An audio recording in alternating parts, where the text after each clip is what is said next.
जी अस्सलाम वालेकुम नाज़रीन, वेलकम बैक। हमारा प्रोग्राम जारी और सारी है। I hope you had a good break. तो बात हमने जो है वो इमिग्रेशन के हवाले से कर रहे थे। देखिए सिचुएशन आपकी कोई भी हो, ज़रूरी नहीं है कि आपने इमिग्रेशन का कोई इशू है तो उस पर आपको कॉल कर सकते हैं आप। मैं बैरिस्टर हूँ, आप मुझे किसी भी जो है वो लीगल इशू पे जो है वो मुझे कॉल कर सकते हैं। इनफैक्ट अगर आपको प्रॉब्लम इंग्लैंड में है या पाकिस्तान में है तो उसके हवाले से भी आप बात करना चाहते हैं तो आप लीगल इशू है तो उस पर हमें फ़ोन करके आप सवाल कर सकते हैं और मैं कोशिश करूँगा कि आपको तसल्ली बख्श जवाब दे सकूँ।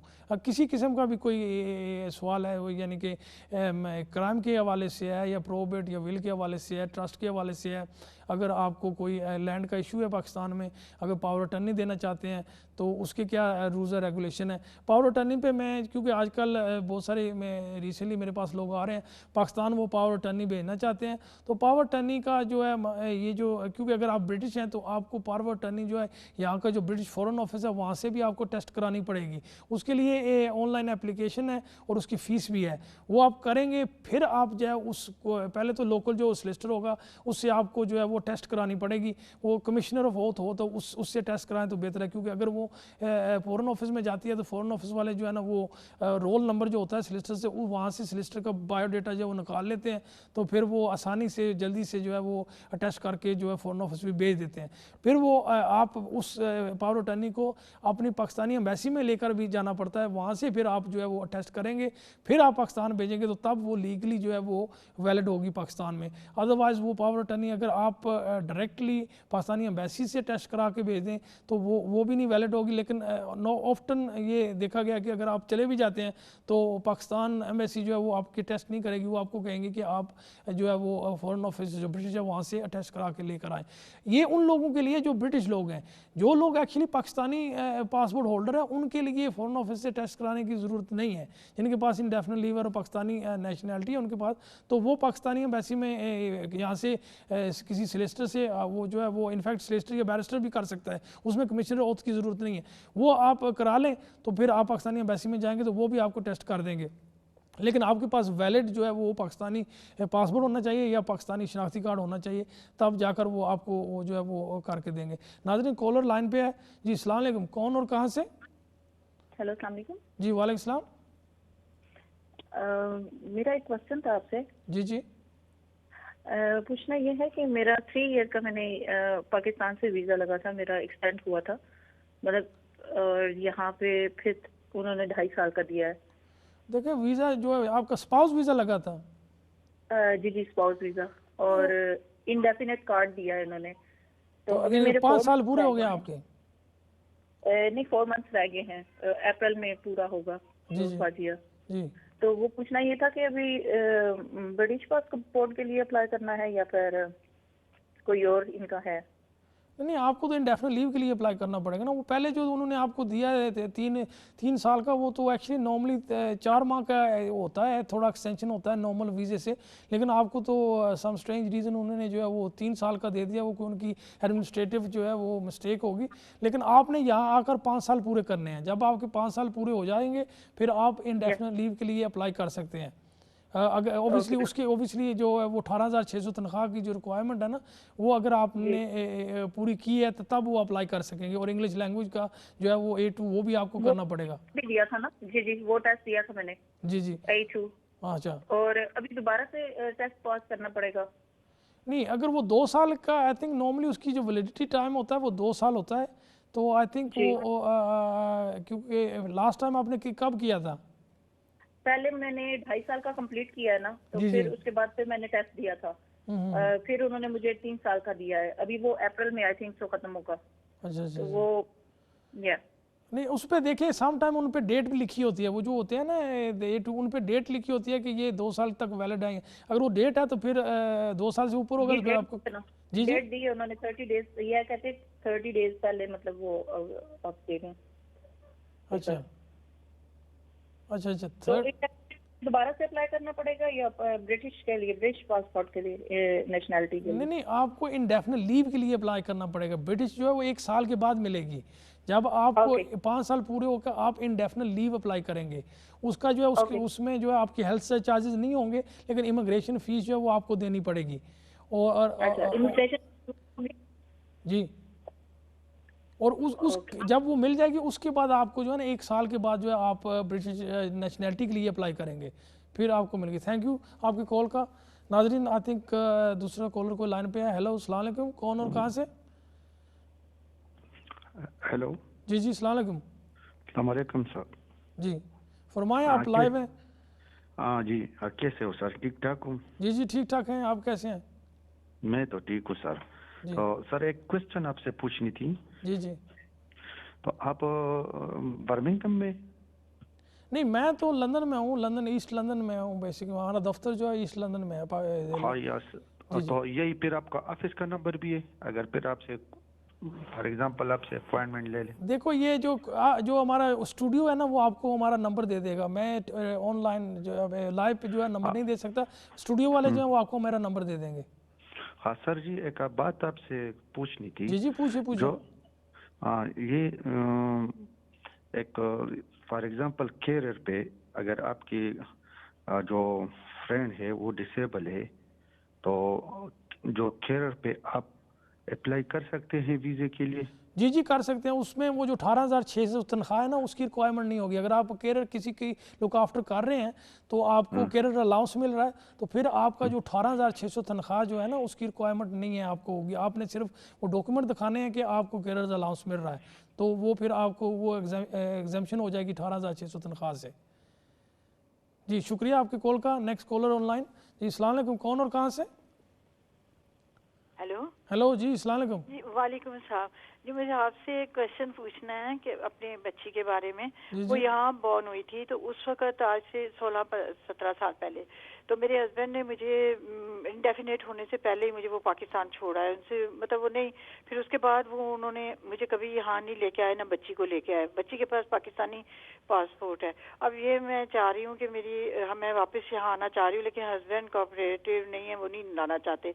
और ना ही वो बच्ची को चलो मुझे नहीं, लेकिन बच्ची को वो यहाँ पर ले आए तो बच्ची की एजुकेशन हो जाए या किस तरह। तो क्या वो आ सकती है या फिर अपने तौर पे ये स्टडी, या क्योंकि हस्बैंड बिल्कुल वो नहीं चाह रहे, वो नहीं, और मैं चाह रही हूँ कि वो किसी, क्योंकि बॉर्न बच्ची यहाँ पे हुई है तो कुछ बॉर्न हुई है। लेकिन उस वक्त ये बताएं कि वो जो वालिद था उसका ब्रिटिश था वो उस वक्त? जी उनके पास इंडेफिनेट था उस वक्त। अच्छा उस वक्त इंडेफिनेट था, ब्रिटिश नहीं थे वो? नहीं ब्रिटिश नहीं थे वो उस वक्त। अच्छा। देखिए ये क्योंकि इस वक्त दोनों आप पाकिस्तान में हैं। जी हम पाकिस्तान में हैं। नहीं वो फिर आपको जो है ना कि जब तक वो तावन नहीं करेगा तब तक जो है ना वो यहाँ पे लेकर नहीं आ सकेगा। और बच्ची जब एज लॉन्ग एज अंडर 18 है, 18 साल से कम उम्र की है, तो वो अगर आपका हस्बैंड तावन करता है तो फिर आप दोबारा एज ए फैमिली आ सकते हैं यहाँ पे। वो ओबियसली 18,600 तनख्वाह वगैरह सब दिखानी पड़ेगी आपको। A1 जो इंग्लिश लैंग्वेज भी करना पड़ेगा। अगर वो कोऑपरेट नहीं कर रहे तो फिर आई थिंक आपका के लिए अवेलेबल जो ऑप्शन है वो यही है कि आप एज ए, अगर बच्ची आपकी पढ़ रही है तो एज ए स्टूडेंट जो है ना वो उसको यहाँ पे ले आएँ। तो स्टूडेंट की जो रिक्वायरमेंट मैंने पहले भी बताई है, यहाँ पे किसी जो है वो यूनिवर्सिटी में आप दाखिला देखें, एज लॉन्ग एज पाकिस्तान में स्टूडेंट गैप नहीं है, क्योंकि आप तो बता रहे हैं बच्ची है ही कम उम्र की, अभी वो उस एज पे नहीं गई है। तो फिर जो है वो आप बच्ची को एज ए स्टूडेंट ले आएँ। फिर आप यहाँ पे आकर फिर आप अपनी कोशिश करें कि वो अगर आपकी सेटलमेंट हो सकती है तो फिर पॉसिबल है कि कोई एप्लीकेशन आपका जो है वो आप कर सकते हैं। लेकिन जो मौजूदा सूरत हाल है, ज़्यादातर जो है हमारा, क्योंकि पाकिस्तान में भी दफ्तर है, ज़्यादातर यही प्रॉब्लम जो है हमें पाकिस्तान में फेस करनी पड़ती है कि जो बच्चे और वाइफ या हस्बैंड वहाँ पे रह गए हैं, अगर उनका वाइफ या हस्बैंड यहाँ पे जो मौजूद है वो अगर कोऑपरेट नहीं कर रहे हैं, तावन नहीं कर रहे हैं, तो फिर उनको वापस आना जो है बड़ा मुश्किल हो जाता है। क्योंकि बगैर है ऐसी, क्योंकि आपका गैप बहुत ज़्यादा हो गया है। कुछ सिचुएशन ऐसी हैं, अगर आप रिसेंटली जो है वो आपको पाकिस्तान छोड़कर आए किसी बहाने से, यानी कि किसी बहाने से वो लेकर गए हैं, फिर आपका पासपोर्ट आपसे उन्होंने छीन लिया है तो खुद वापस चले आए हैं, तो उस सिचुएशन में पॉसिबल है कि आप वहाँ से एप्लीकेशन करें दोबारा, एंट्री क्लियरेंस के एप्लीकेशन, और उन्हें बताएं कि आपके साथ उन्होंने किस किस्म का जो है वो जुल्म किया है। तो फिर उस डिस्क्रेशन एंट्री क्लियरेंस के पास है कि वो ये जो मामलात हैं एंट्री क्लियरेंस इससे बहुत अवेयर है कि इस किस्म की सिचुएशन जो है वो बहुत आ रही हैं कि लोग क्या करते हैं कि एक दफ़ा वो उनका वीज़ा लग जाता है, इंग्लैंड चले जाते हैं, जो फैमिली है वहाँ पे उन्होंने वो लड़की या लड़के को पसंद नहीं किया, वो किसी बहाने से वो उनको पाकिस्तान ले आते हैं और फिर वहाँ से उनके जो पासपोर्ट वगैरह जो है उनसे छीन लेते हैं और वापस चले जाते हैं। वो इस चीज़ से अवेयर हैं और कुछ सिचुएशन में उन्होंने लोगों को वीज़े ग्रांट भी किया। अगर नहीं करते तो फिर आप हाई कोर्ट में जाकर उस सिचुएशन को चैलेंज कर सकते, क्योंकि अगर यही सिचुएशन वो यहाँ पे होती, वो बंदा यहाँ रह रहा था और उन्होंने उनके साथ कोई जुल्म किया हुआ है, उनके साथ नाइंसाफ़ी की हुई है, तो फिर उनको स्ट्रेट वे इंडेफिनिट लीव मिल जाती है। उनको सिर्फ अपने डॉक्टर को बताना पड़ता है कि मेरे साथ जो है ये इस तरह नाजायज़ कर रहे हैं और उसकी वजह से मैं डिप्रेशन में हूँ, मेरा जो सेहत जो ख़राब हो रही है, या फिर आपने पुलिस को एक रिपोर्ट लिखा दी है कि मेरे साथ ऐसी ज़्यादती हो रही है, तो फिर उस बेसिस पे आपको डायरेक्ट जो है वो इंडेफिनिट लीव मिल जाता है। क्योंकि ये आप अगर यहाँ पे होते तो ये आपको मिल जाता, यहाँ से अगर वो बाहर छोड़ कर आते हैं, क्योंकि बहुत सारे लोगों को इस बात का इल्म है कि अगर ये हमने यहाँ पे कुछ किया तो ये डायरेक्ट अप्लाई कर लेगी इंडेफिनिट लीव के लिए और इन्हें इंडेफिनिट लीव मिल जाएगा। उसमें ये भी होता है कि इंग्लिश लैंग्वेज की भी रिक्वायरमेंट नहीं होती है, डोमेस्टिक वायलेंस का जो एप्लीकेशन होता है, और उसमें ना ही इंग्लिश लैंग्वेज की रिक्वायरमेंट और ना ही आपको फीस देनी पड़ती है, तो फीस भी आपकी एग्जाम्प्ट हो जाती है, तो आपको डायरेक्ट जो है वो इनफैक्ट इंडेफिनिट लीव भी मिलता है। कॉलर है लाइन पे जी, सलाम अलैकुम, कौन और कहाँ से? जी बर्मिंघम। जी सलाम अलैकुम। बर्मिंघम जी फरमाए। ये मेरा केस है, मैं कुछ पूछ रहा हूँ, पेरेंट्स की इंडिया में स्टे के लिए क्या कानून है? पेरेंट्स का कानून जो है ना, देखें उनकी उम्र जो है ना 65 से ऊपर होनी चाहिए, पहली रिक्वायरमेंट। मेरी उम्र है 70 मोर देन 72 जी, फिर वो तो पहली जो हर्डल है वो तो आपने क्वालिफाई कर लिया, आपने 65 से आपकी उम्र ज़्यादा। दूसरी मेरी पूरा कहानी सुन लेना। जी सुनाए, पूरी गाड़ी सुनाए। था 2016 में आया था, मई 2016, फिर मैंने होम ऑफिस में नवंबर 2016 जी तो होम ऑफिस ने रिफ्यूज कर दिया जी, तो फिर हमने रिफ्यूजल अपील की कोर्ट में, कोर्ट भी अपील रिजेक्ट होगी। जी तो उसके बाद वो मुझे बुला रहे हैं, इन्वेस्टिगेशन सेंटर है इधर साजिद हिल्स में, जी तो 1 महीना दे देते हैं, फिर 1 महीना, फिर 1 महीना, अब फिर कभी अब 2 महीने, अब 4 महीने बाद बुलाएंगे 28 जनवरी को। जी मैं समझ गया आपका केस, क्योंकि ये जो है ना मैंने भी ऐसे केस काफ़ी किए हैं। ये जो केस पेरेंट्स का रूल है, ये रूल मौजूद है, उसकी जो रिक्वायरमेंट है वो भी अगर आप फुलफ़िल कर लेते हैं, फिर भी ये वीज़ा आपको अगर पाकिस्तान से अप्लाई करेंगे आपको नहीं देंगे। अगर आप यहाँ आ चुके हैं एज ए विजिटर और फिर आप यहाँ पे एप्लीकेशन, जी यही मैं बता रहा हूँ ना कि मुझे यहाँ पे जब आ गया, यहाँ से भी आप अप्लाई करेंगे तो वो जो है वो रिफ्यूज़ ही करेंगे। अब ये बहुत ज़्यादती कर रहे हैं, ये स्पेशली पेरेंट्स के साथ बहुत ज़्यादती कर रहे हैं, क्योंकि कुछ ऐसे केस हैं जहाँ पे जो पेरेंट्स हैं वो अकेले हैं, उनके पास पाकिस्तान कोई और बंदा मौजूद नहीं है, वो सारे की उनकी फैमिली, जितनी फैमिली है सब यहाँ इंग्लैंड में मौजूद है, और वो जो बुजुर्ग हैं वो इनफैक्ट वो बीमार भी हैं, अकेले रह नहीं सकते हैं, बहुत सारी उनको बीमारियां हैं। उस सिचुएशन में भी ये एप्लीकेशन जब आप इधर से करते हैं या पाकिस्तान से करते हैं, ये रिफ्यूज़ कर रहे हैं, ये बहुत नाइंसाफ़ी कर रहे हैं पेरेंट्स के साथ, और अजीब सी बातें करते हैं। हमारे जो एक केस मैंने किया उसमें ये था कि उन्होंने कहा जी आप जो आपकी सारी फैमिली इधर है तो वहाँ पे आपकी लुक आफ्टर कौन कर रहे थे, तो हमने वो कहा कि उनके कोई नेबर थे, वो थोड़ा सा इनकी मदद करते थे, लेकिन उस वक्त इनकी अपनी सेहत जो है वो ठीक थी कुछ हद तक, तो वो अपना भी जो है वो सिस्टम जो है वो चला रहे थे। लेकिन अब इनकी सेहत जो है वो ज़्यादा ख़राब हो चुकी है, अब वो अकेले नहीं रह सकते, उनको कोई करीब फैमिली मेम्बर जो है वो चाहिए जो उनकी लुक आफ्टर करे। तो जज टू माई टोल्ड सरप्राइज जज कह रहा है कि जो वो जो नेबर था वो क्यों नहीं इनकी मदद कर सकता। अब ये देखें, अब एक नेबर जो है वो कितना कुछ कर सकता है, उसका अपना घर होगा, उसकी अपनी ऑब्वियसली सारी रिक्वायरमेंट होंगी, तो वो जज ने यानी कि ऐसी बातें करते हैं जो इनफैक्ट एक्सेप्टेबल नहीं है और अनजस्ट है। और इसका एक और भी बड़ा पहलू ये है कि ये जो पेरेंट्स वीज़े की जो फीस है ये इतनी कुछ ज़्यादा है कि यानी कि 4000 से भी ऊपर है अगर पाकिस्तान से अप्लाई करते हैं या यहाँ से करते हैं। मैं तो ज़्यादातर लोगों को यही कहता हूँ अगर आपने यहाँ से करना है तो फिर एज ए पेरेंट्स वीज़ा का जो एप्लीकेशन है अंडर ह्यूमन राइट्स पे करें, क्योंकि उसकी फ़ीस जो है वो कम हो जाती है, और उसकी जो है अगर अपील पे भी जाता है तो उस पर फाइट करने का जो बैरिस्टर को जो अपॉर्चुनिटी है वो बहुत अच्छी मिल जाती है। आप ऐसा करें कि आप दोबारा एप्लीकेशन करें। जी ह्यूमन राइट के तहत अपने मुल्क से अप्लाई कर, कानून है यहाँ से अप्लाई नहीं कर सकते ह्यूमन राइट के तहत। नहीं कर सकते, हमने बहुत सारे केस किए हैं यहाँ से, आप कर सकते हैं एज ए पेरेंट्स। मैंने किया था वो FLR होता है, जी उसके तहत अपील की इजाजत थी। जी जी होम ऑफिस की इजाजत मैं कर देता हूँ, ह्यूमन राइट के तहत यहाँ से अपील नहीं करते, जो जो मैंने सुना है। नहीं नहीं नहीं, गलत बात है। हमने क्या एप्लीकेशन की हुए हैं आप ह्यूमन राइट्स के अंदर, और उस पर अपील की भी इजाज़त होती है। इनफैक्ट जो लास्ट केस हमने किया उसमें इनफैक्ट अपील की इजाज़त थी और हम वो केस जीत भी गए थे। उसमें ये पहला केस हमने यानी कि जो पेरेंट्स के जो ये केसेस है वो पहला केस जो हमने जीता। ज़्यादातर केस जो है वो रिफ्यूज़ ही करते हैं, लेकिन वो ऐसा केस हमने ह्यूमन राइट्स के अंडर ही किया था जी। तो और उसमें हमें जो है कामयाबी भी हासिल हुई थी। इसलिए मैं कह रहा हूँ कि उसमें फ़ीस भी कम है।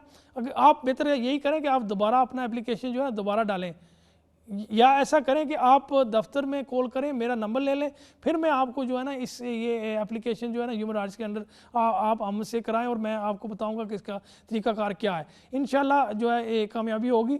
नाज़रीन, ये जो इशू है ना पेरेंट्स का, ये बहुत ही इसमें नाइंसाफ़ी हो रही है, क्योंकि बहुत सारे ऐसे लोग हैं, ऐसी फैमिलियाँ जिनका सब लोग इधर आ चुके हैं और सिर्फ उनके पेरेंट्स जो है वो पाकिस्तान में रह रहे हैं। और कुछ सिचुएशन ऐसी हैं कि पेरेंट्स इतने जो है मजबूर हैं, इतने बीमार हैं और उनके हालात जो अकेले रहने वाले नहीं हैं, उनके बच्चे जो हैं उनके साथ होने चाहिए। अब ऑब्वियसली जो बंदे इधर आए हुए हैं उनने शादियां की हुई हैं, उनके बच्चे इधर हो गए हैं, वो कोई स्टडी कर रहा है, कोई काम कर रहा है।